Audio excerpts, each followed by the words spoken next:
मुझ में उनकी सना का सलीका कहाँ, उनके दामन से बस मेरी निजात, उन पे कुर्बान मेरी हया तो ममात। मैं गुनाहगार वो शाफ़ए आसिया, बेकसों की अमा वो कहाँ मैं कहाँ।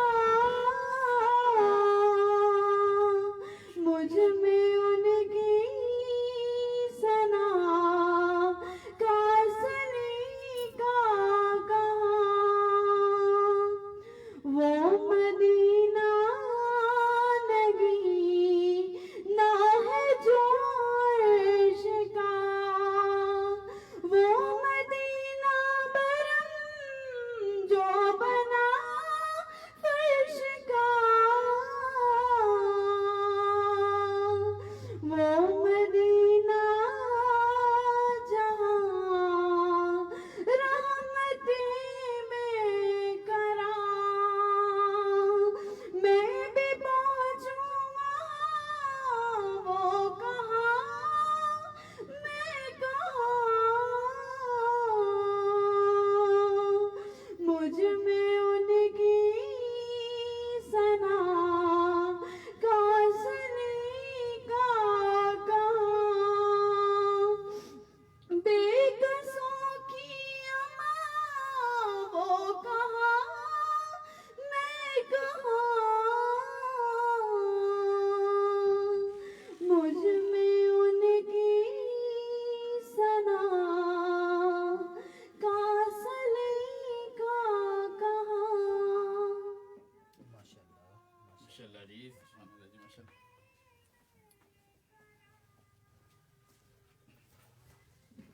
माशाल्लाह माशाल्लाह, जज़ाकल्लाह।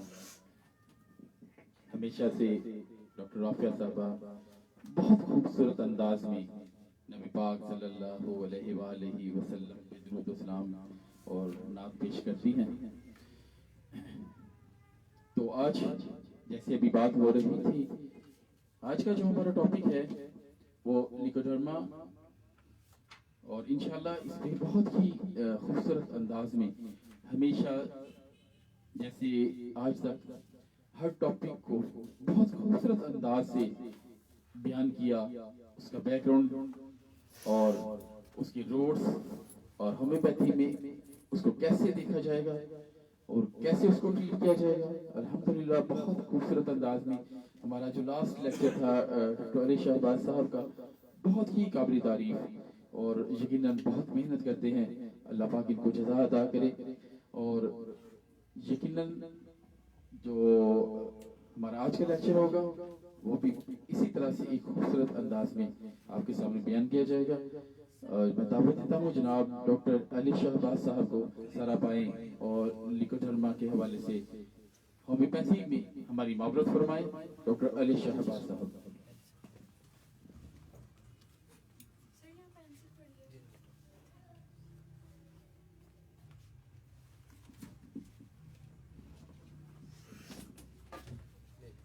औज़ु बिल्लाहि मिनश शैतानिर रजीम, बिस्मिल्लाहिर रहमानिर रहीम। रब्बि इश्रह ली सदरी व यस्सिर ली अमरी वहलुल उक़दतम मिन लिसानी यफ़क़हू क़ौली, रब्बि ज़िदनी इल्मा। तमाम दोस्तों को दिल की अथाह गहराइयों से खुशामदीद कहता हूँ। आज का टॉपिक हमारा लिकोडर्मा का है। इससे पहले डॉक्टर रईस साहब ने हमें सोराइसिस का टॉपिक दिया था। कैफियत मिलती जुलती हैं, इसको वेटिलागो भी कहते हैं, फलहरी भी कहते हैं। इसके अंदर हमारी स्किन्स पर, नेल्स के करीब मुख्तलिफ हिस्सों पर वाइट पैचेस बन जाते हैं।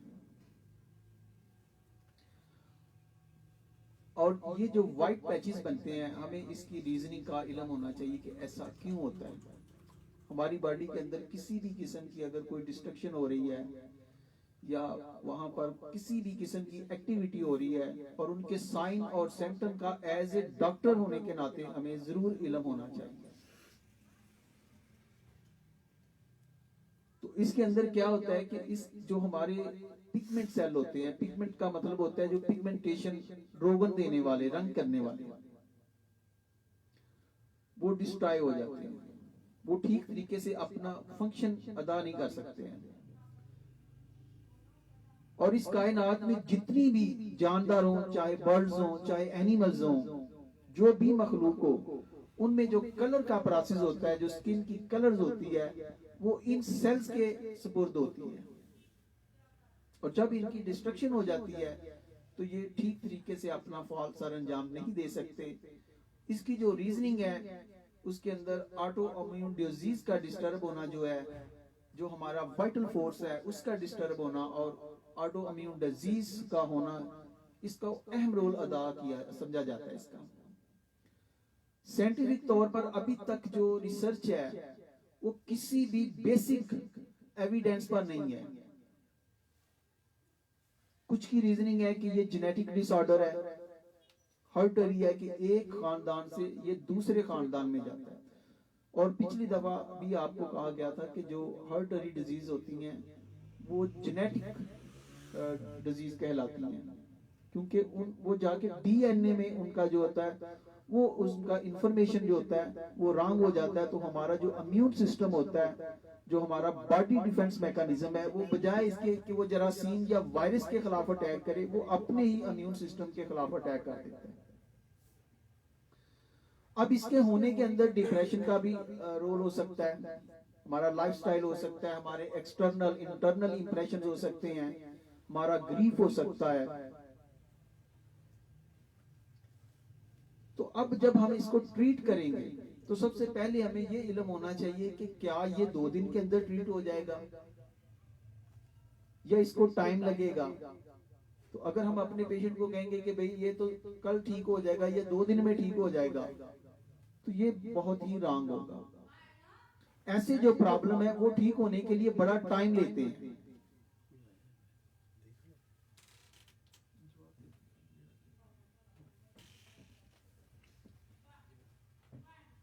तो वो बहुत ज्यादा टाइम लेते हैं। ऐसी जो बीमारियां होती हैं उनके लिए आपको एक लंबा अरसा तक जो है वो पेशेंट को डील करना होता है।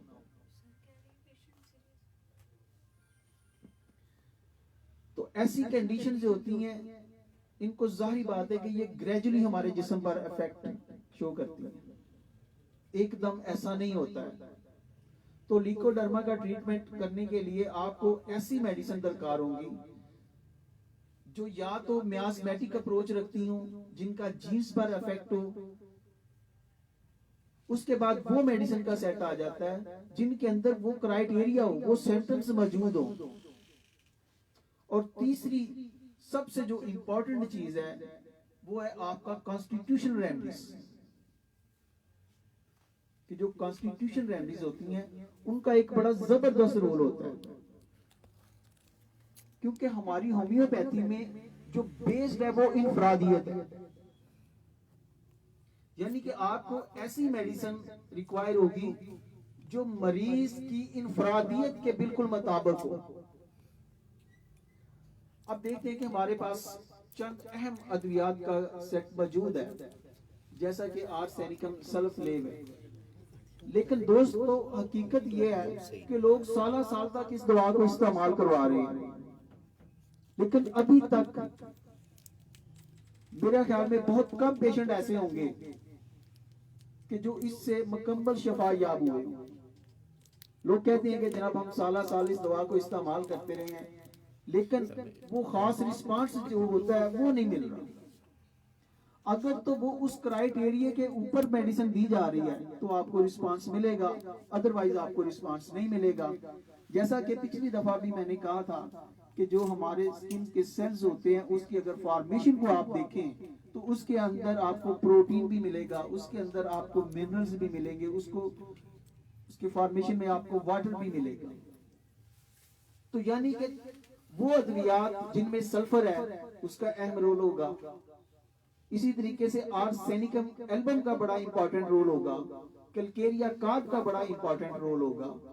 इसके अलावा और दूसरी अद्वियात भी है जिनका अहम रोल होगा। अगर आप कैलकेरिया कार्ब को सिलेक्ट करते हैं तो कैलकेरिया कार्ब के लिए जो बेस्ड है, क्या उसका पेशेंट फैटी है, क्या उसका पेशेंट फ्लैबी है, क्या वो फेयर है, क्या वो लॉट ऑफ फियर्स रखता है, क्या वो फेंटनेस वाली कंडीशन रखता है, बहुत ज्यादा सेंसिटिव होता है, इसका इम्यून सिस्टम वीक होता है, सेंसिटिव टू कोल्ड होता है। अगर तो ये अलामत है तो आप कैलकेरिया कार्ब देते हैं तो आपका पेशेंट इंशाल्लाह ताला ठीक हो जाएगा। इसी तरीके से अगर आप आर्सेनिक एल्बम का इंतखाब करते हैं तो फिर आर्सेनिक एल्बम का एज जो है उसकी बेस मौजूद होनी चाहिए। आर्सेनिक एल्बम का जो पेशेंट होता है ये बहुत ज्यादा इनसिक्योरिटी को महसूस करता है, बहुत ज्यादा इनसिक्योर होता है, इसके अंदर बहुत ज्यादा एंजाइटी होती है, रेस्टलेसनेस होती है, ये बहुत ज्यादा फस्टिडियस होता है और सेंसिटिव टू कोल्ड होता है, बर्निंग इसकी बड़ी अहम अलामत है। और फिर इसकी जलन को गर्मी से ही सुकून मिलता है। ये बहुत सारी दवाओं से इसको सेपरेट कर देता है। तो अगर ये क्राइटेरिया होगा और इस क्राइटेरिया पर आप आर्सेनिकम एल्बम का इंतखाब करेंगे तो जाहिर बात है कि आपका पेशेंट इंशाल्लाह ताला वो ठीक होना शुरू हो जाएगा। इसी तरीके से अगर आप सिपिया का इंतखाब करते हैं तो सिपिया के अंदर आप देखते हैं कि ये इंडिफरेंस होती है, ला तलकी होती है, इसमें अवर्जन होता है, अवर्जन टू फैमिली होता है, अवर्जन टू हस्बैंड होता है, बिजनेस होता है, और ये आपकी स्किन के ऊपर इसका बड़ा जबरदस्त रिस्पांस है, चाहे लिकोडर्मा हो, चाहे जनाब सोराइसिस हो, रिंग वार्म्स के लिए ये इसकी बड़ी स्ट्रांग अप्रोच है। तो इसी तरीके से आप सलेशिया का अगर इस्तेमाल करते हैं तो वो पेशेंट बड़ा यील्डिंग होगा, लैक ऑफ कॉन्फिडेंस होगा, सेंसिटिव टू कोल्ड होगा। तो ये वो सारी अलामात अगर उस मरीज के सामने जिसका आप इंतखाब कर रहे हैं अगर वो उसमें मौजूद नहीं है तो आपका लिकोडर्मा ठीक नहीं होगा।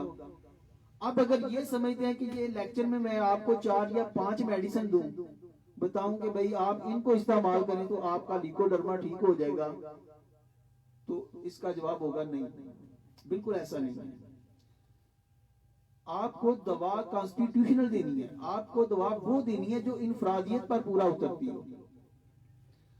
अब चूंकि मैं पहले कह रहा हूं कि एज ए होम्योपैथिक डॉक्टर कोई भी आपको किसी भी, चूंकि हमारा मकसद बीमारी को फोकस करना नहीं है, हमारा मकसद बीमारी को जानना है, उसकी सिम्टम्स को जानना है, उसके क्राइटेरिया को जानना है कि वो कैसे हो रही है और क्या अलामत उसके साथ सामने आ रही है और कौन सी हमारे पास अद्वियात का सेट मौजूद है जिनमें ऐसी ऐसी अलामत मौजूद है। फिर आप सिमिलीमम जो क्योर्स लाइक क्योर के फार्मूले पर पूरा उतरते हैं, अदरवाइज नहीं उतरते हैं कि यहाँ सिर्फ कि अगर आपने बीमारी के नाम पर जी आर्सेनिकम सल्फर बुक्स में लिखी हुई है तो आपने ये दे दी तो आपका पेशेंट ठीक हो जाएगा, या सल्फर दे दिया आपने या आर्सेनिक एल्बम दे दी, अगर आप तुक्के पर देंगे तो वो ठीक नहीं होगा। तो इसको समझाने के लिए मैं आपके पास सामने एक केस रख रहा हूँ जो एक 100 केसेस बुक है, उससे मैंने लिया है ताकि आपको मैं डायरेक्शन दे सकूं, आपको मैं वे दे सकूं कि जब आपके पास ऐसा पेशेंट आएगा तो आपने उसको ट्रीट कैसे करना है। डॉक्टर साहब कहते हैं कि एक 40 साल का मरीज जो होता है वो मेरे पास आता है और ये केस आपने बड़े ही ध्यान से सुनना है, इसके अंदर कोई क्लिनिकल टिप्स नहीं है, ओनली डायरेक्शन है कि आपके पास कोई भी केस हो तो आपने कैसे चलना है, कैसे उनकी अलामत लेनी है और फिर कैसे दवा तक जाना है। तो डॉक्टर साहब कहते हैं कि 40 साल पेशेंट मेरे पास आता है, उसके जो होंठ होते हैं उन पर व्हाइट पैचेस होते हैं, सफेद धब्बे होते हैं, उसके नाखूनों के करीब सफेद धब्बे होते हैं, इसी तरीके से स्किन के ऊपर मुख्तलिफ जगहों पर। तो वो कहता है कि डॉक्टर साहब ये शायद किसी गोश्त जिन की वजह से है, लोगों का कहना है कि जनाब आपको कोई कसर हो गई है, कोई जिन्नात का आप पर असर है, कोई ये भी कहता है कि शायद आपने किसी बुजुर्ग का या किसी ऐसी हस्ती का कोई दिल दुखा दिया हो जिसकी वजह से आपको सजा भी मिल रही है। तो डॉक्टर साहब कहते हैं कि भाई आपका क्या ख्याल है, कि आप इसके बारे में क्या सोचते हैं। तो पेशेंट कहता है कि डॉक्टर साहब मैं इसके बारे में ये सोचता हूं कि मेरा ख्याल है कि ये 75% बीमारी है और ये ट्रीट हो सकती है। 75% ये बीमारी है और ये ट्रीट हो सकती है, काबिल इलाज है। और 25% मैं ये सोचता हूं कि ये शायद गोस्ट का या जिन का ही असर है।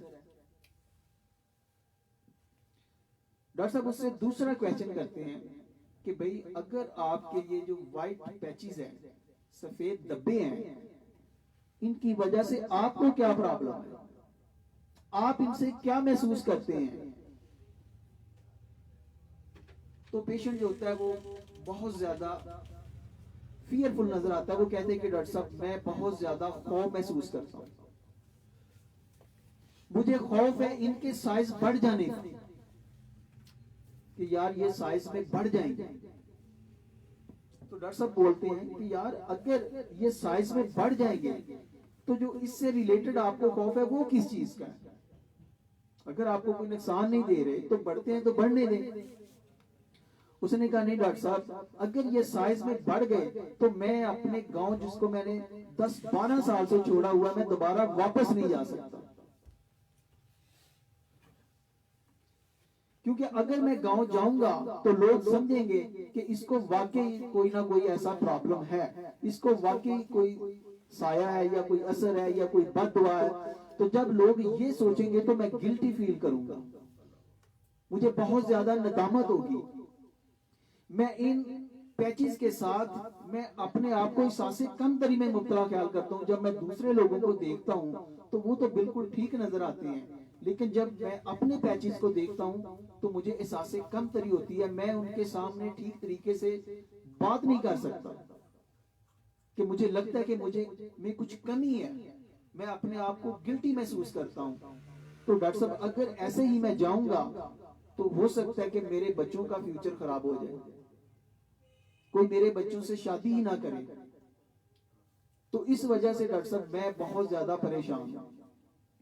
तो डॉक्टर साहब कहते हैं कि यार इसके अलावा भी आपको कोई प्रॉब्लम है या कोई ऐसी अलामत हैं। तो वो कहते हैं कि डॉक्टर साहब इसके अलावा तो कोई प्रॉब्लम नहीं है, लेकिन मैं ये सोचता हूं कि मैं ना तो शराब नोशी करता हूं, ना मैं सिगरेट पीता हूं, ना मैं कोई बुरी आदत में मुब्तला हूं, तो फिर मेरे साथ ऐसा क्यों हुआ। ये मैं बहुत ज्यादा सोचता हूँ, इस पर मैं वरीड भी रहता हूँ, इस पर मैं बहुत ज्यादा डिप्रेस भी रहता हूँ कि यार मैंने कोई ऐसा काम भी नहीं किया जिसकी वजह से मुझे ऐसी सजा मिल रही है। अब ये एक केस है आपके सामने।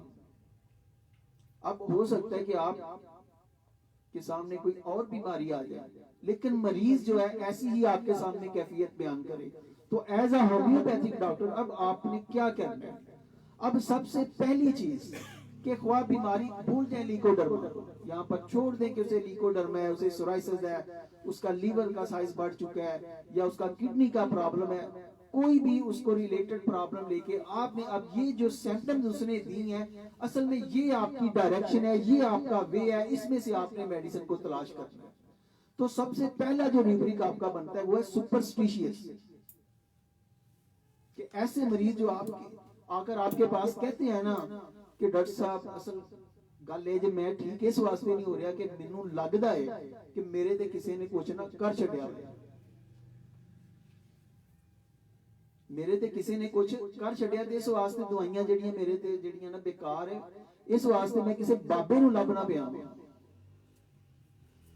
तो अब आपके पास जो भी बीमारी लेके उसको भूल जाएं। अगर वो ऐसी अलामत बयान कर रहा है तो आपने जो पहला रूब्रिक सिलेक्ट करना है वो है सुपरस्टिशियस, तो हम परस्त, इसका मतलब होता है। अब दूसरी बात कि उसको फियर है इंक्रीज होने का, कि ये साइज में बढ़ जाएंगे, ये इसकी सेहत पर नेगेटिव इफेक्ट छोड़ेंगे। तो इसका जो रूब्रिक आपके पास आएगा वो है एंजाइटी,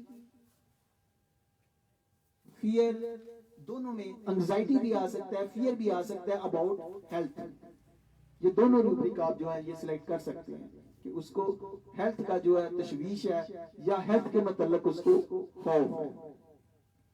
उसके बाद बच्चों के मतलब है कि यार मेरे बच्चों का ये बीमारी मुझे है, तो इस बीमारी के बढ़ने की वजह से मैं जब दूसरों के सामने जाऊंगा, अपने गांव जाऊंगा, तो वो मुझे इसके समझेंगे कि वाकई इस पर अफेक्ट है, तो लिहाजा वो मेरे बच्चों का जो है उनसे किसी किस्म का वो रिश्ता नहीं करेंगे। लिहाजा रूब्रिक आ रहा है ब्रूडिंग, BROODING, ब्रूडिंग, अंदेशा होना अपनी औलाद के मतलब या जिनकी वो परवरिश कर रहा होता है। उसके बाद वो कह रहे कि जनाब मैं किसी के सामने बात नहीं कर सकता, मैं अपने आप को एहसास कमतरी में मुब्तला ख्याल करता हूं, मैं बहुत ज्यादा डिप्रेस रहता हूं। अब यहां पर जो रूब्रिक आ रहा है ये एक बड़ा जबरदस्त रूब्रिक है, डेल्यूजन इंजर्ड ऑफ बीइंग या डेल्यूजन इंजर्ड टू बीइंग, कि मरीज को जख्मी होने का वहम होता है। अब आप देखें कि ये जो रूब्रिक है आपके पास आ रहा है कि जिसमें इंजर्ड होने का, अब ये बड़ी एक सीक्रेट वाली बात है कि वो अद्वियात जिनमें आपको पेशेंट फस्टिडियस नजर आते हैं। फस्टिडियस का मतलब वो होता है जिसे आप नक चढ़ा भी कहते हैं, या उसे ऐसा पेशेंट जो बहुत नहीं हिफाजत पसंद होता है कि अगर ये क्लाक है ना, ये थोड़ा सा भी ऐसे लगा तो वो इसको बर्दाश्त नहीं, परफेक्ट चीजें चाहता है, 100% परफेक्ट चाहता है। वो ये नहीं चाहता कि कोई भी उठकर, चाहे उसके ड्रेस का मामला हो, चाहे वो उसके घर की सफाई का मामला हो, वो हर चीज के अंदर 100% मेंटेन उसको रखना चाहता है। कोई भी उस पर उंगली ना उठाए या ये ना कहे कि यार ये तो आपने ठीक नहीं लगाया, आपने कपड़े ठीक नहीं पहने। तो जो फस्टिडियस लोग होते हैं उनके अंदर ये डेल्यूजन ऑफ इंजरी भी पाया जाता है कि उन्हें लगता है कि कोई उसको चोट पहुंचाएगा, हर्ट करेगा, तो फियर हर्ट ऑफ बीइंग, ये भी रूब्रिक है कि कोई मुझे हर्ट ना कर दे। तो अब यहाँ पर जो रूब्रिक नेक्स्ट आ रहा है कि उसे बच्चों के मुस्तकबिल के मतलब बड़ा खौफ है, एंजाइटी अबाउट चिल्ड्रन फ्यूचर, ये आपकी रिपर्टरी में एक बड़ा अहम रूब्रिक है, एंजाइटी अबाउट चिल्ड्रन फ्यूचर, बच्चों के मुस्तकबिल के मतलब। इसी तरीके से फियर फ्यूचर उसको अपना भी है। इसी तरीके से वो एक लंबे अरसे से प्रोलॉन्ग हिस्ट्री ऑफ ग्रीफ भी है इस बीमारी की वजह से, डिप्रेशन भी है। अब जब आप इन 8-10 रूब्रिक को यकजा करते हैं, इकट्ठा करते हैं, तो इसको जब आप रिपोर्टाइज करेंगे तो आप देखेंगे कि जो आपकी मेडिसिन आ रही है वो कार्सिनोसिन आ रही है। कार्सिनोसिन अब आपकी एक ऐसी मेडिसिन है कि ये आप देखें होम्योपैथी के अंदर कितनी खूबसूरती है कि मियाजमेटिक का भी नाम दे दें आप अब देखिए पहले 3 मियाजम थे, अब दर्जनों में मिल रहे हैं, लेकिन आपका होम्योपैथी का वो जो रूल्स हैं वो नहीं बदले, इनफरादियत नहीं बदली है। पोटेंसी बनाने का तरीका डायनामिक फॉर्म वाला वो नहीं बदला कि आपने दवा कौन सी देनी है, आपने डायनामिक फॉर्म में दवा देनी है। तो जब आपने इस पर कार्सिनोसिन सिलेक्ट की तो ये जो है ये उसके जाके इम्यून सिस्टम को भी ठीक करेगी। अब इसे आप मियाजमेटिक एंगल से सोचेंगे तो ये आपके जाके जेनेटिक डिसऑर्डर को भी ठीक करेगी, अगर आप हेरिडिटी के जाके सोचते हैं तो उसको भी ये ठीक करेगी। और ये सोचिए कि आपकी जो हर मेडिसिन है ना वो आज मियाजमेटिक के अंदर आपको मिलेगी, कोई भी ऐसी मेडिसिन नहीं है जो मियाजमेटिक की लिस्ट आउट मिलेगी। तो लिहाजा हमारे लिए क्या जरूरी हो गया, हमारे लिए वो दवा की इनफरादियत जरूरी होगी, हमारे लिए दवा को याद करना, उसकी जो पर्सनैलिटी है, उसकी जो सिम्टम्स हैं वो ज्यादा जरूरी होगी।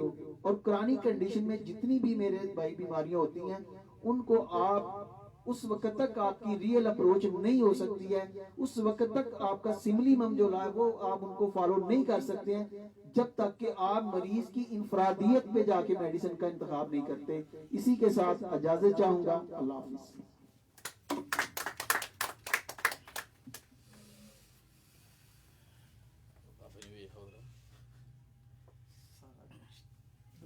ਕਰ ਛੱਡਿਆ ਪਾਸੇ ਜਿਹੜੇ ਬੰਦੇ ਨਹੀਂ ਆਵਾਜ਼ ਆਈ ਬਾਹਰ ਜਾ ਰਹੀ ਸੀ ਉਹਨੂੰ ਕਹਿ ਰਿਹਾ ਕਿ ਡਾਕਟਰ ਸਾਹਿਬ ਇੱਥੇ ਨਹੀਂ ਆਵਾਜ਼ ਆਈ ਬਾਹਰ ਆ ਰਹੀ ਸੀ जनाब डॉक्टर अली शहबाज साहब जो कि बहुत खूबसूरत अंदाज में हमेशा की तरह अपने लेक्चर को डिलीवर कर रहे थे। यकीनन ये कोशिश है इस तरह से उन्होंने एक बात की क्योंकि होम्योपैथी में अद्वियात बहुत ज्यादा हैं किसी एक चीज के लिए, किसी एक प्रॉब्लम के लिए, तो ग्रुप ऑफ मेडिसिन है। तो बजाय इसकी कि एक एक मेडिसिन को बयान किया जाए, जैसे मैंने भी बात